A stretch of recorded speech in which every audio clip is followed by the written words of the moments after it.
আমি কিন্তু এখন কোথায় চলে আসছি দেখতেই পাচ্ছেন। এটা কিন্তু ঢাকার একটু বাহিরে ৩০০ ফিটের মাঝখানে আম, এই জায়গাটা দেখতেই পাচ্ছেন। জায়গাটা কিন্তু অস্বাভাবিক সুন্দর।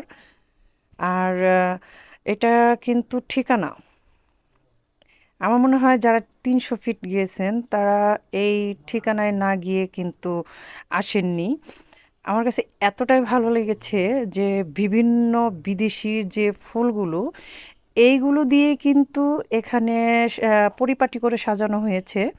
আর বেশি ভালো লাগছে যে এই যে এই দোলনাটা যে দেখতে পাচ্ছেন, মনে হচ্ছে যখন আমি ঘোরানিটা দিলাম, মনে হচ্ছে আমি কোনো আবেগে চলে গিয়েছি। আর এখানে আমার কিছু স্মৃতি আছে, হয়তো আমি বলতে চাচ্ছি না।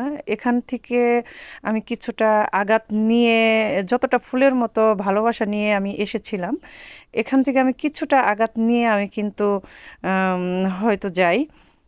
যাই হোক, সেটা আমি নাইবা বলি।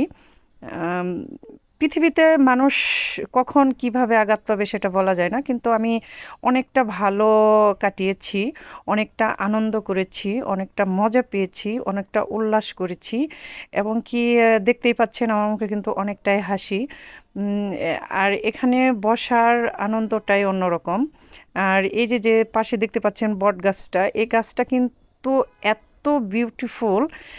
যারা যারা এখনও আপনারা আসেননি, ঠিকানায় আসেননি, তারা তারা এখনই ঠিকানায় চলে আসেন। এখনই কিন্তু ফুল ফুটতেছে, জানেনই তো। ফুল ফুটুক বা না ফুটুক, এলো বসন্ত, সেরকম কিন্তু হাওয়া বইছে।